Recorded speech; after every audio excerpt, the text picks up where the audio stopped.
Hello and welcome to the 20th episode of Unlimited Opinions. I'm Adam Bishop. I'm Mark Bishop. And today we are talking about 16th-century philosophy. So we're starting on our early modern philosophy section here. Yes. It's very exciting. Actually, I like this section. Yeah, this was a good section. It's very interesting. I think this might be my favorite era of philosophy. Isn't it going to be bracketed by Descartes and Kant? Yes. For some reason, I was really interested in this. This era, although I've forgotten everything I learned, so I'm going to learn it all over again as we go through these podcasts. All right. I'll show my ignorance. Yeah, so starting off, Anthony Kenny gives just a little bit of an introduction, and he says that basically with this shift into the 16th century, we lose a lot of the logic that was present in the earlier philosophers. They don't focus so much on logic, they focus more on grammar, on rhetoric, more on the language side of things. That should interest you. Yes. As a rhetorician. Yes. What do you call a linguist? A linguist. Yes. There you go. Right. Yes. Or philologist also applies. Watch your mouth. All right. And he also kind of says that they move away from Aristotle, these philosophers do, and they also kind of tend to have more of a shift towards Plato, and that's kind of the two big defining things here in this section that we're about to read. Good summary. Yes, thank you. I was expecting a yes. But I'm trying to think of new things to say. Okay, that's good. I'm going to start saying perhaps. So that invites a response. Yes. There you go. You stole my line. Didn't even notice I did that. All right, starting off with humanism and reform. So humanism is very much a growing field here in this section. Humanism, these humanists, they believed in the value of the humane letters. So like I was saying. It's not the modern day humanist that values humans over all other things, and we're the focus of all that is good and all that kind of stuff. Not the atheist humanist, but the almost like a classicist or so I think like more a scholarly humanist, where they want to study the human endeavors or the ancient writings and all that stuff. So kind of a new scholasticism. Yes.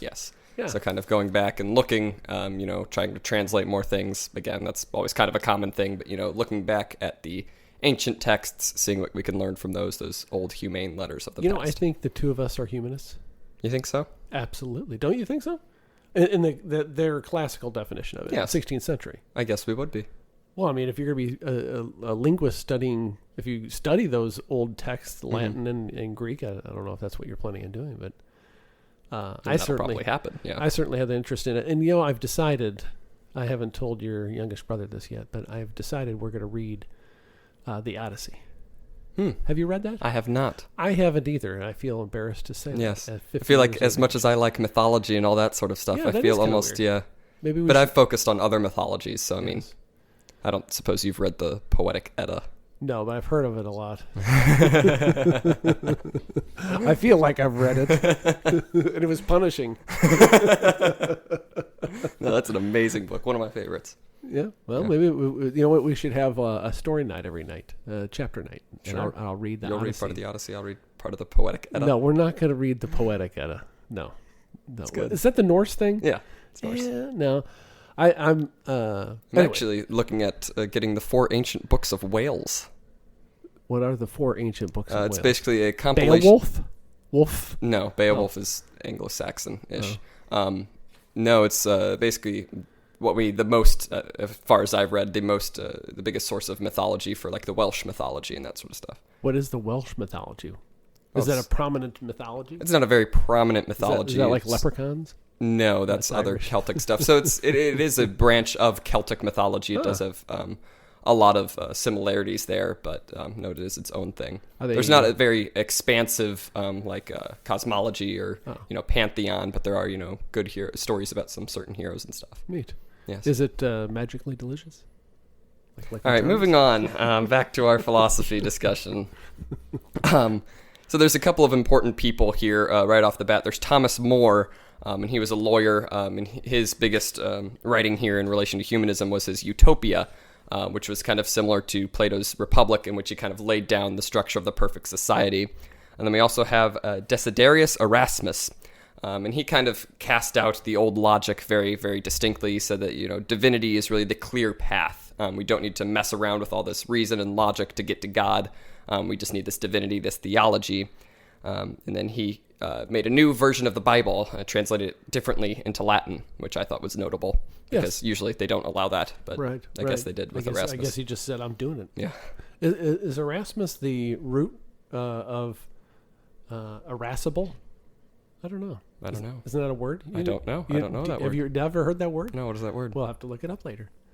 Do you not know that word? Kind of like a curmudgeon. Irascible is like you can't, like a negative stereotype, but somebody that are stuck in their ways, I think. Although I haven't looked up the definition. Possibly.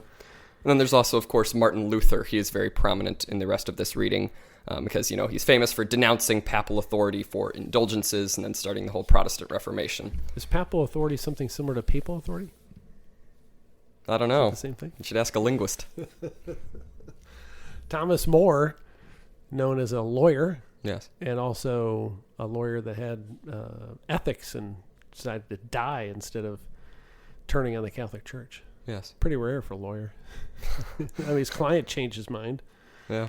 Why shouldn't he just go along with it? Anyway, moving on to Sin, Grace, and Freedom. Yes. Sounds like a good band. Sin, Grace. That is a good band name. Yeah, yes. You can steal that. Yeah, maybe. Eventually, especially if it's a trio, and then everybody have to guess, which one are you? Well, it depends on the day, honey. Some days I'm sin, some days I'm grace. But he's always freedom. And that's the drummer.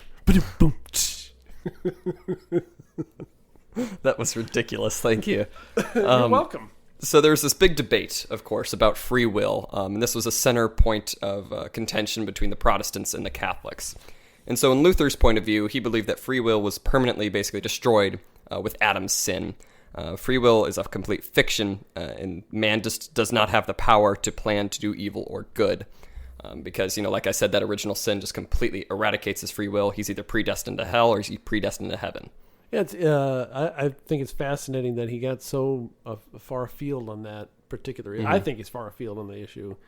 And that so many people followed him in that view when he was so right about the corruption of the Catholic Church at the time. And like so many other complaints he had about it was dead on. And then he's like, but... We don't have free will. Yeah, it is weird because I do agree with him a lot, going on in the rest of this section, with a lot of his ideas, because he definitely tried to find a better middle road that the church could take, and they just kicked him out. But then in other cases, he just, like you said, took the extreme. Right. And so Erasmus was kind of told to write against him by the Pope. And he said that, if we don't have free will, all the promises, all the, curses in the Bible would have no meaning. They would have no point if everything was predetermined, if everything was destined to be. As a theological argument, I think that's very good. Yes, it's very good. I had never even thought of that before, embarrassed to say. But that like, why is God giving us, these lessons, assuming, from a theological standpoint, all these warnings and other various provisions in the Bible. Yeah, why would there be a prophecy about anything if everything's just predestined? Right. Why would the prophecy be different than anything else? Right. It's like, well, everything's prophesied by God. Yeah. We just don't know it. Yeah. Just go about my daily business. Yes. And so basically Luther's whole argument was that will has no power to change itself from its innate desire of evil. And so a sinner can choose what individual sins he commits, but he cannot choose anything else than to sin. And there's nothing he can do about that. He must have known a lot of really, really good sinners. Like he must have been like determined people that were really determined to do bad things. Because I have a feeling it colored his vision of the world.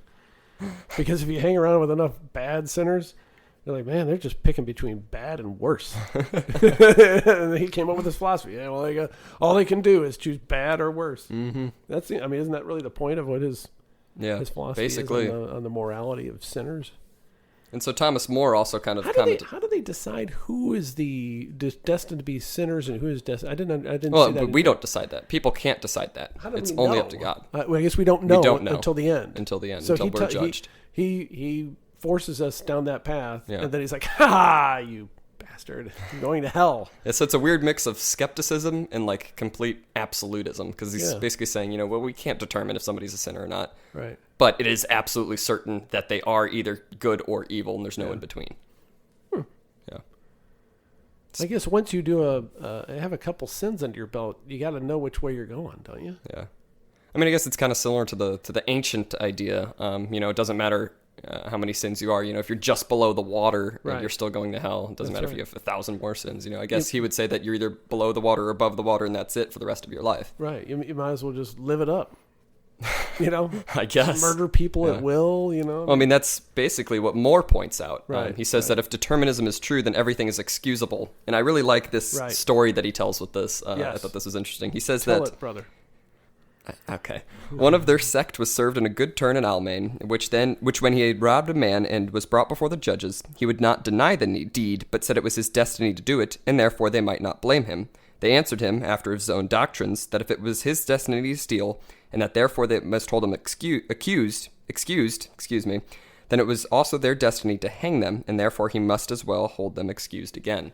It's basically saying, if I was destined to rob you, then the judge is destined to hang you. Yeah, so you can't blame me for hanging you. I got to do it. Can't complain now. Yeah. Put the rope on him. Yes. And the versions of those arguments, I have heard those versions of those arguments. There's always arguments for people that do horrible crimes that they're sentencing, where they're begging for mercy, where they come up with some version of, it was somebody else's fault, or all these bad things happened to me and it caused me to do this, so I don't really have the moral responsibility.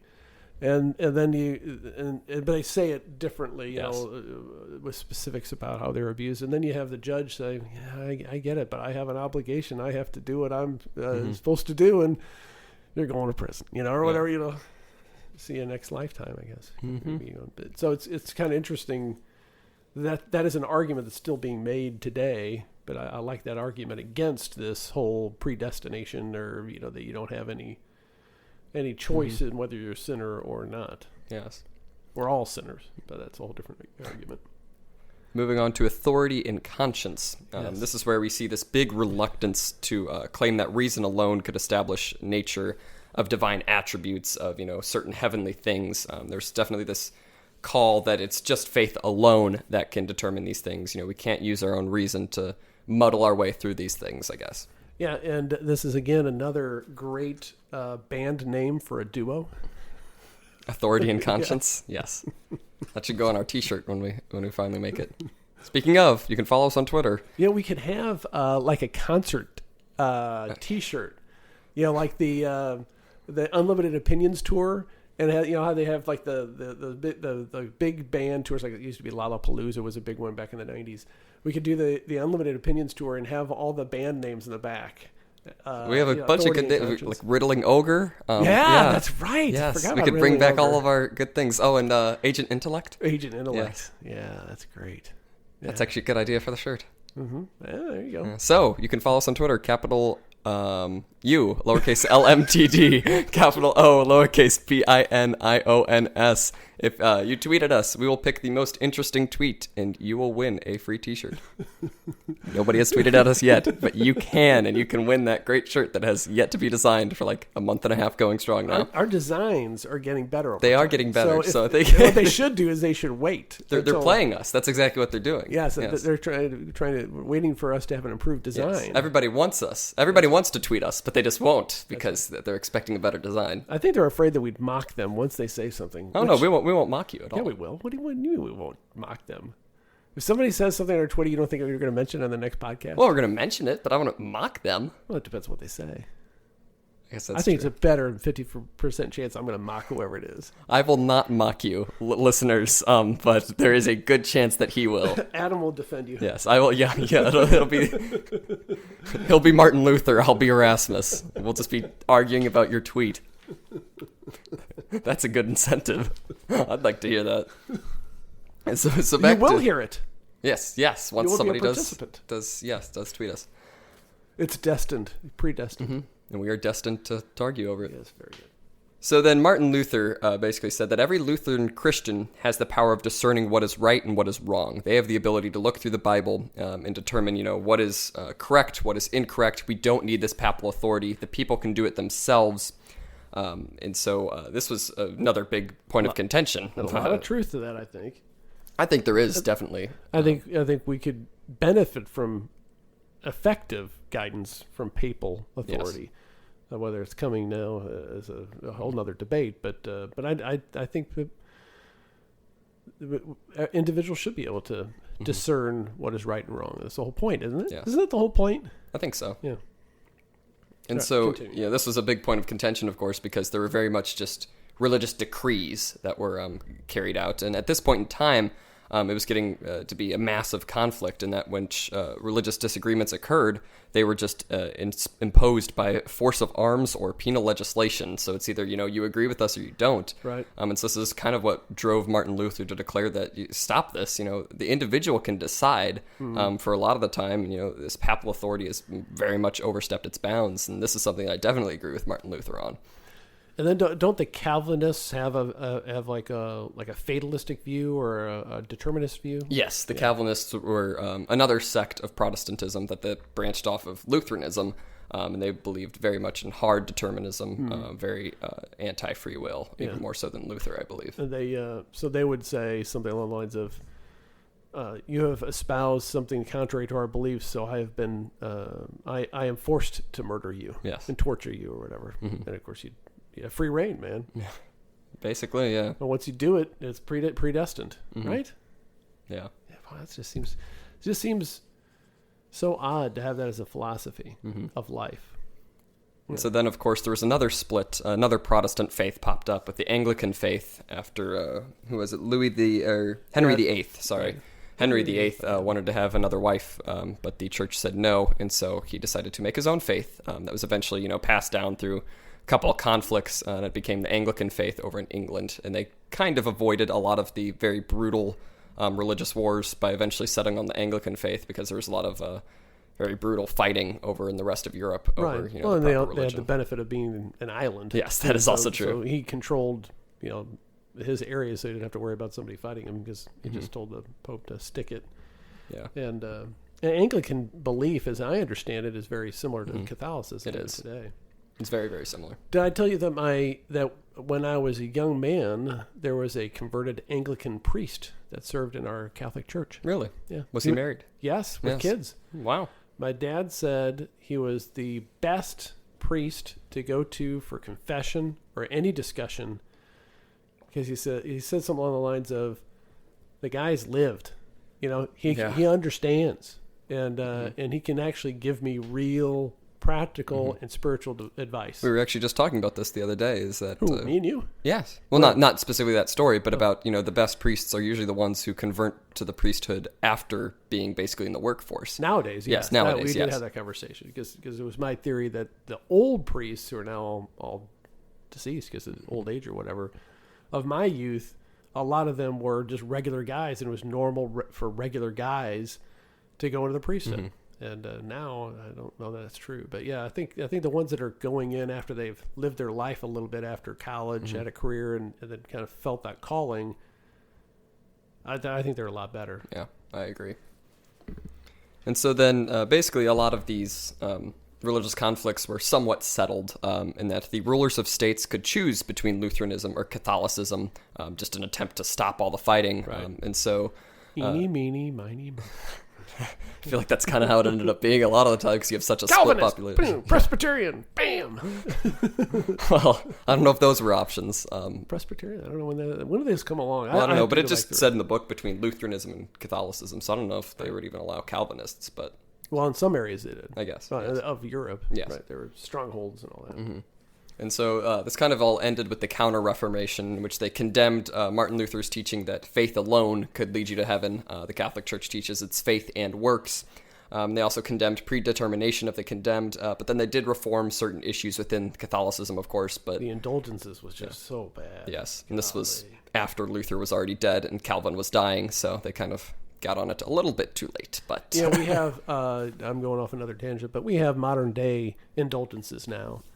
The climate people, all these rich guys that are out there, jetting around on their personal jets, burning up carbon, and they're doing their own indulgences to the god of Gaia or the environment by paying BS, environmental credits, or just saying all the woke stuff so they don't get murdered by all the people that take it seriously for whatever reason. I thought you were going to say still within the Catholic Church itself, and I think there's... I don't know. I mean, not on a local level, But I mean, I'm not a fan of some of the most of the secrecy surrounding a lot of the money in the Catholic Church. Absolutely. Yeah. And well, they just had a pay freeze. I don't know if you saw the headline. It was like a couple of weeks ago in the Vatican. These guys are rolling in cash. And anyway, so the museums and all the tourist attractions, they've been shut down for like a year because of COVID. And so they don't have that revenue stream in. So all the guys on the dole who are cardinals and bishops and priests and monsignors laying about the Vatican doing nothing, got a pay freeze. But they didn't, I don't know if they cut any salaries. I think they ought to fire them all. They ought to have like a 1-year tour of duty in the Vatican, and back out to the parish you go. Yeah. If you don't like it, you're fired. Someday I should be Pope. I should install myself once I conquer Europe. All right. I'll cede all authority over the civil authority, and I will just become Pope, and I'll fire them all. That's a good idea. I was going to say, last year we had to do a project over the annual Catholic Appeal in the Archdiocese of St. Louis. That's right. Yeah. And looking into that, it's very, very unclear where the money actually goes because, if I remember correctly, there were $17 million raised in a year, and then only like $15.9 million were accounted for on the Archdiocese website. And there was a division of the various funds that it went to, but a lot of the times those funds just aren't explained. Right. Like, for example, there was somewhere around $40,000 that was going to the Archbishop's personal charity fund. That's right. Which is... payola, that's what it is. Yeah, it seems bad. It seems well, it's like his secretive, his own personal expense account, so that he can go about different places and say, "Oh, here, I'm going to give you $5,000. Oh, thank you, Bishop. Great, it's so great for you to do it. It's not his money. Yeah. None of it's his money. He doesn't do anything. He doesn't make any money. But this project was basically for an award. The best essay that was written about this. Did you win? No, I did not. I think I bashed the annual Catholic Appeal in my paper. But it's always seemed weird to me because they were paying the winner with the annual Catholic Appeal funds to write a paper about how good the annual Catholic Appeal was. That was basically the prompt. It's, write how it helps our community. And it's like, that just seems so weird that you're paying high school students to praise you. I'm pretty sure that's how all scholarship applications go. Have you not noticed that as you're filling these out? I guess. If you applied for a Rotary scholarship and you said, the Rotary, if you had constructive criticism, you might win. Well, that's a great I like the Rotary prompt because I was just working on that essay and I really have no clue what to write, but it's describe how the 4-way test provides for good citizenship. Yes. So that's not so much praising yes, that's true. Rotary, it's praising good citizenship. That is true. I stand corrected. Rotary is a good organization. Rotary is a good organization. And they are fairly good with the money, a lot of volunteers and that kind of stuff. Yes. I had one gripe, but I'll keep it to myself. All right. It goes too far into the weeds and you won't care. I'll bore the listener. And then back to that discussion of the split, Kenny kind of just sums it up as a very unnecessary division of Christendom. He kind of says, back hundreds of years ago, these conflicts were kind of just discussed and they weren't fought over. I mean, now all of a sudden in the 16th century, everything goes awful. Everything just derails. There's a big divide in just about everything. Die, blasphemer. Yeah, basically. So then moving on to the decline of logic. So the humanists found logic complicated and barbarous. And I think you voiced a lot of these same critiques episodes ago, saying, it's very overcomplicated, too many divisions of things and unnecessary wording and that sort of stuff. And so really with this decline in logic, it's very much, you smiled very... I found my page. Did you? Good job. And so there's this very much push away from, the unnecessary language, the complicated, very high academic, nonsense. And with this, there were some English books published because previously everything had really been written in Latin. Right. And so you're getting these publications of these philosophy texts. And with this, one of the only notable logicians of this period is Peter Ramus. And he said that logic is the art which teaches us how to dispute well. But Kenny kind of says he gets more credit than he's due, really, because being the only logician at the time, he's kind of lauded above everybody else. And then he kind of ended up being a martyr because he was killed in the Reformation Wars and everything. He says he has little merit or originality. So he kind of just repeated everything that had come before. I like there was a different guy that thought that logic should be called witcraft. Yes. I like that. Well, that's another band name. We got to write these things down. Witchcraft, yeah, we should. That was it's still kind of a movement actually to anglicize English, basically, because we have so many Latin words. So witchcraft would be, philosophy, because philosophy is not an English word. It's things like that. There's still a big movement for it to take out Latin and influences, make English more Germanic. Yeah. I don't think I like that. Really? Moving along. It's interesting. To the next chapter and band name. Skepticism, Sacred and Profane. God, that's good too, Yes. I think. It's good. It is very good. I think it should be a colon, though. Skepticism, sacred and profane. Yes. Sebastian Castellio. He said that the difficulty of interpreting Scripture should make us cautious in laying down hard religious law. This was a big, push at that time, against, just saying that this is the way things are, this is the way things should be in religion, because, it is so hard to interpret Scripture. We can't say for certain with a lot of these things. And I was reading this and I'm just kind of thinking like, God, I wish people recognize this, because so many times throughout history, as we've seen throughout this book, is that people were just outright condemned, and then they'd find out, hundreds of years later that, hang on, they might have actually been right about a lot of the things. Right. It's like, well, if you'd just taken the time to listen to them and not kill them or silence them, and actually, listen to their opinions, how much better would things be? Sounds like an argument in favor of Donald J. Trump. Wait for it. Just give it another 2 years. Yeah. They'll come around. And so then we move on to Michael Eckham de Montagne. I think that's how you pronounce his name. I have no objection. All right, if anyone's French and is listening to this, they will think that I am very wrong. So he basically says, he poses a question, are men really superior? And he kind of points to all these differences in animals and how much certain animals are better than us at different things. I was about to say yes, but you're not referencing women. Go ahead. Are men superior? No. Than women. No, it was a sexist joke. Oh, okay. I'm sorry, it wasn't very funny. All right. Well, it could have been funny, but you didn't catch it. No, I didn't catch it quite fast enough. I like his little quote there. When I play with my cat, Montaigne asks, who knows whether she is passing her time with me no less than I am passing my time with her. I was going to say the same quote, yeah, because this is kind of the arguments that you made, is that, right. Animals do see the world a lot in the same way as we do. Yeah. Sometimes they see it better, like Montaigne points to, a fox can sit next to a frozen river, and it can listen for the sound of the water underneath the ice, and it can tell the best place to cross the ice. We can't do that, Right. So who's to say that the fox isn't better than us? And then he also kind of says that, we shouldn't have so much pride in our philosophy and theology, because that's another thing that people point to that say that we're better than animals. He says, well, for one thing, there is some evidence that animals do that sort of thing. Like he says that ants have like funeral rites, and elephants sometimes. Never heard that, but I have heard that elephants sometimes worship the sun, though. I've never heard that either.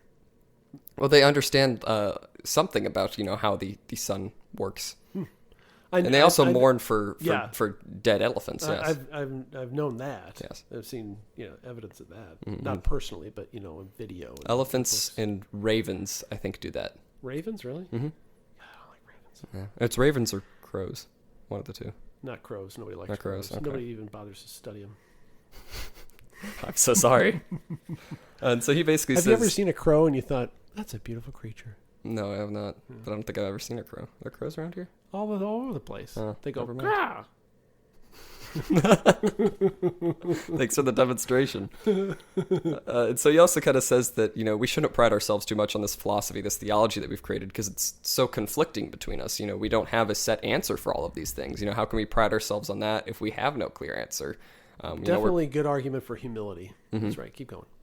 Yes, and definitely, saying, especially in the time that he's writing this, when there's literally just a massive war in Europe fought over theology, how can we pride ourselves over animals over this? Right. What is to say that we're better? Mm-hmm. And while I don't necessarily agree with him, but I think these are very good points to make, is that, there are some ways in which we can learn from animals. I like this quote from Cicero, where he says, it is impossible to say anything so absurd that has not been said already by some philosopher or other. Mm-hmm. That's the truth. So, yeah, he also has another point he made, there's very little originality in what we're saying anyway, so I should be pride ourselves in it. Yep. But in the end, he was still certain in his own religion, despite saying that, religion isn't something we should really pride ourselves on. He was very devout in his faith. As he should be. But he believed that, it was a difference between faith and reason. Right. So he's not saying that our superior reason lets us have faith. It's just faith. Right. Moving on to Counter-Reformation philosophy. Jesuits were very prominent at this time. They were a group of Catholic scholars, basically. They founded schools, they became professors, and they professed, full, respect, full, basically, devotion to the papacy, I guess you would say. No, I'd say papacy. Papacy? Yeah. You'd say papacy, but not papal? Papal. Papal? Yeah. Huh, interesting. That's what I would say. Yeah, I say it differently. That's what she said. That doesn't make any sense in this situation. I just called you a girl. Yeah, okay. But with these Jesuits, despite their complete devotion to the papacy, they were surprisingly tolerant to other, minor religions in the locations they went to, because they became very widespread. They were all around Europe, all around. They went to China, they went to India too. So they went all over the world, but they were surprisingly tolerant of these other faiths. That's back when the Jesuits were good. You don't think the Jesuits are good? I think they're the most corrupt arm of the Catholic Church at this Really? point. They are the most woke, anti-conservative, anti-true orthodoxy of the Catholic Church now, and they're a dangerous force within the church. Every last one of them. Well, actually, I haven't met them all, but yeah, they're very hard to meet them all. They're a problem. Really? Yeah, they're a big influential problem. Yeah. Anyway, moving right along. But back then, they were cool. Went to China. Yeah. They also started... You know what they were more likely to do in China now? Bow down to the communists. Go ahead. All right. They kind of separated philosophy from theology a lot of times. They had their own self-sustaining philosophy classes apart from their own theology in their schools. And this was actually a trend that was carried on in a lot of these other different schools, like the Franciscans, the Dominicans. Then it became very widespread throughout the rest of Europe, to teach self-contained philosophy. Right. Reason. Yes. Yes. Yes. And so then Francisco Suarez, he was very much talking about free will in this Counter-Reformation philosophy. I'm going to see if I can find a quote here. I found a quote from the author, Mr. Kenny. He said his writings were prolix and tedious. What does prolix mean? Prolix? I don't know. I meant to look that up. So he basically says, that agent is called free, which in the presence of all necessary conditions for action can act and refrain from action, or can do one thing while being able to do its opposite. So he kind of sets a firm definition for freedom here, saying that, freedom is, in any given instance, we can choose to do one thing, we can choose to do its opposite. There has to be at least two clear choices for us to take, and that is where free will comes into play. But this was very difficult for a lot of these people to reconcile at this time, because, where does this foreknowledge of God come in? Where does these, understandings of, determinism come in? And so that was his definition, but it wasn't widely accepted at the time. Did you figure out what that word meant? I did. It means using or containing too many words, tediously lengthy. Yeah, makes sense. So in a sense, our author was redundant. Yeah, well, he was. So is Francisco Suarez. Kenny describes him really kind of as one of the best minds at the time, philosophy-wise, but he didn't do much of his own work, and what he did do of his own was so long and so complex that it's better to study his contemporaries, the people that basically summarized him, because a lot of what he did was he restated things of the past. Basically get the that era's Cliff Notes versions. Yeah, essentially. And so at the end of this Counter-Reformation period, in 1605, Pope Clement VIII eventually just, imposed silence on both sides of the debate of free will. So at this point, everybody was so sick of hearing, is there free will, is there not, that the Pope just told everybody to shut up and stop talking about it. I wonder if the Pope was free to do that or not. I don't know. Might have been his destiny. Evidently it was, because he did it. When you become Pope, will you do that? Impose silence on debates you don't like? I will not. I think there may be consequences. Oh no. Moving on to Giordano Bruno. So he set up this hierarchy of ideas, and a lot of what he did. That's what a lot of these philosophers do. Yes, they set up trying to. Yes, it's just more important than the reason and intellect. Okay. And so there was human ideas at the bottom, and then God's ideas at the top. These were expressed in nature, and Bruno believed in this very active role of nature in our lives, and that's how we see God, that's how we perceive God, and that is where all of nature is basically one big thing. He says that the phenomena we observe are the effects of a world soul which animates nature as a single organism. Gaia. Yes, basically. And that is God acting through nature. And I would like to point out, as I have written here in my notebook, in very big letters, stretches across 4 lines, there's an express reference to Tolkien. Nice. So I just wrote the word Tolkien up here. Wasn't the very much flattering description of Tolkien. Yeah, whereas Bruno's dialogues are not easy reading. Yes. They're peopled by beings of grand but mysterious status, like Wagner's gods and Tolkien's creatures. So it's not with powers of uncertain limits and motives of slender intelligibility. I like that sentence. That's a good sentence. So in a lot of Bruno's writings, he's kind of trying to set up, how he views nature, how he views the world, and he sets aside these characters to express how he sees things, like past philosophers, but here he's just kind of confusing and all over the place. And then he was burned as a heretic, right? He was burned as a heretic. That's what I noted here in this last section, because he couldn't really justify his view of God as, part of nature, and the church did not like that. Is this the guy that the trial took 7 years?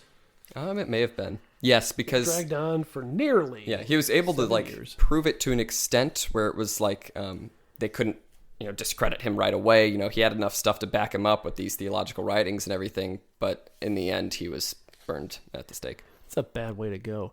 You'd think after you waited 7 years... Well, I guess they figured, we waited this long, we waited another 15 minutes. Yeah, probably. Instead of just chopping his head off. But Kenny does kind of say that... Why on earth would you burn somebody? I don't know. As a religious... I guess different times. Kenny kind of describes him as almost a philosopher that nobody really liked. He was, kicked out of Catholicism. I think he was kicked out of the Lutheran faith because, he just had these wild out there ideas. But in describing him, he did have a reference to Tolkien, so I guess that's going for him. Moving on to Galileo. Galilei. Yeah, so a lot of this Galileo section is much more centered around science, so we don't really have to go into too much detail about his theories. Agree. But a lot of what he proposed was, this observation and experiment. That should really take focus, and he was one of the big proponents of, observe things for yourself, that sort of thing. He also did state that the heavenly bodies were not uniform substances because, he looked at the sun and he looked at the moon and he observed that they do have these features. There's the spots on the sun. You can kind of see the valleys and the craters on the moon. He's like, well, that's not what the ancients said. This is very different from what they proposed. Yeah, I was kind of surprised there was so much about Galileo in here. Mm-hmm. So was I. It wasn't really necessarily philosophy, but I guess it was philosophy of science and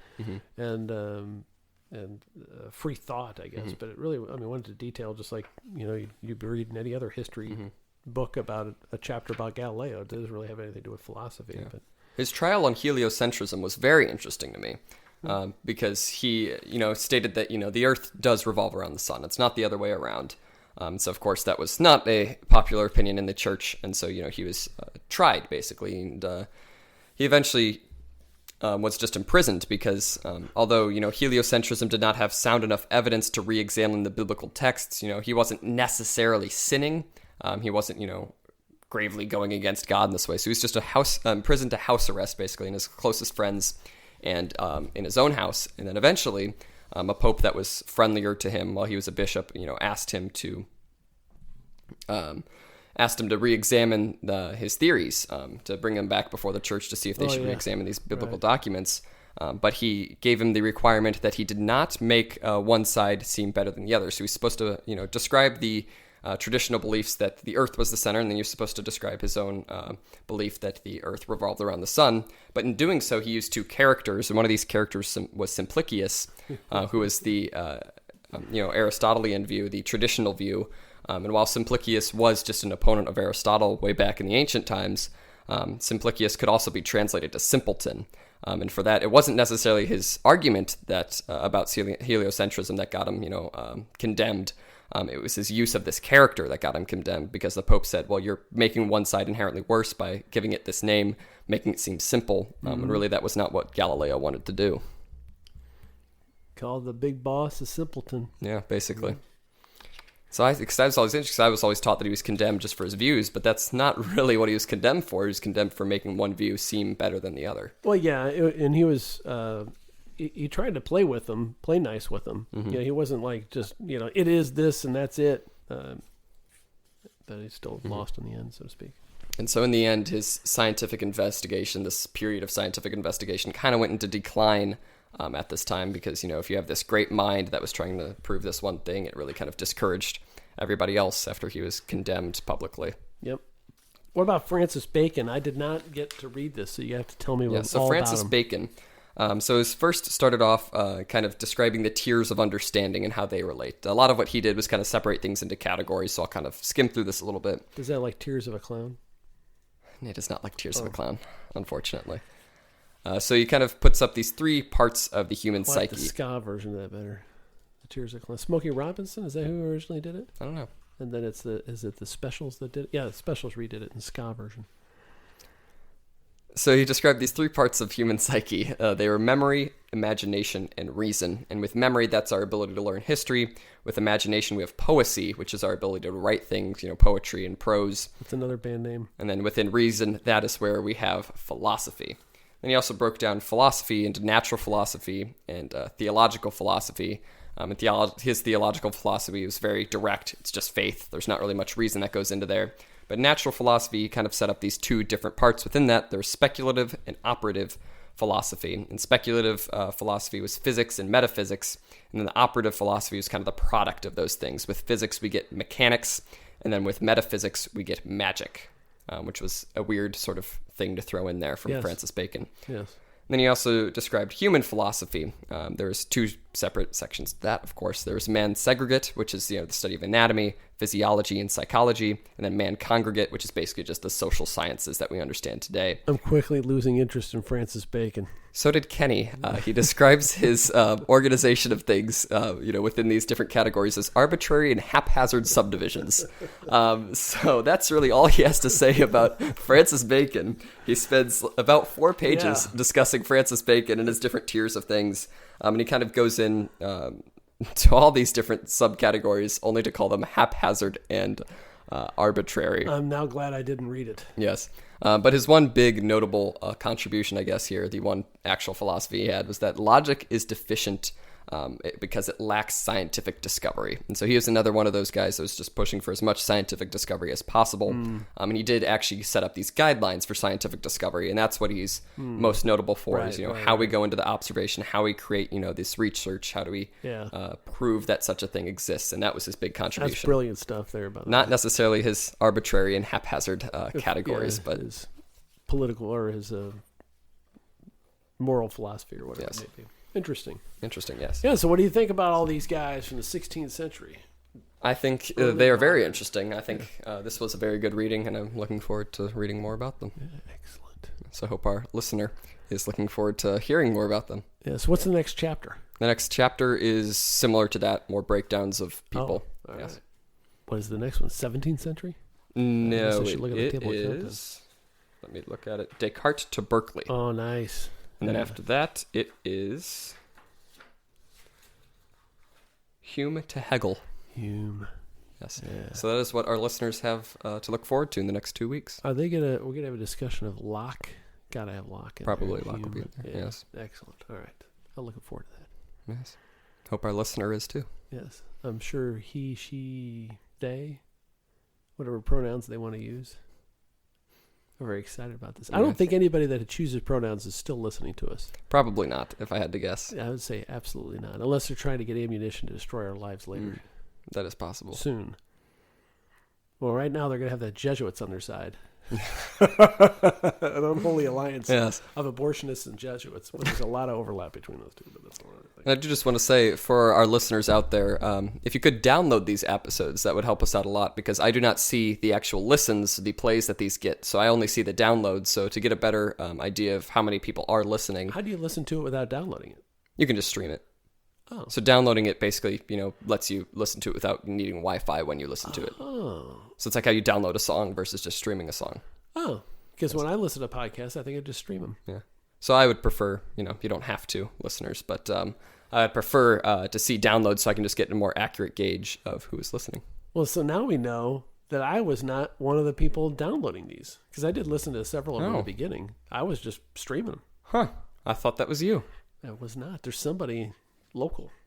Interesting. Unless it's you. It is not me. I don't download any of these. I don't listen to any of them. It's probably grandma. Probably grandma. She's I listening to all of doubted it's grandma. Does she know we do this? Yes. Oh, okay.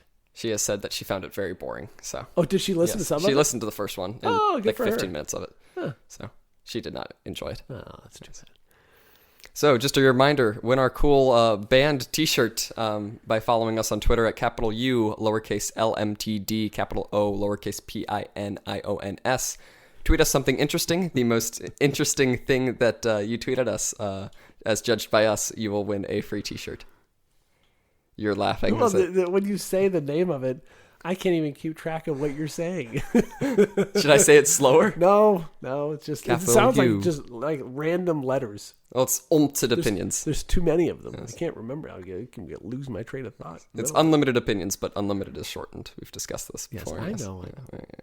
All right. Well, that has been episode 20. I've been Adam Bishop. I will always be Martin Bishop.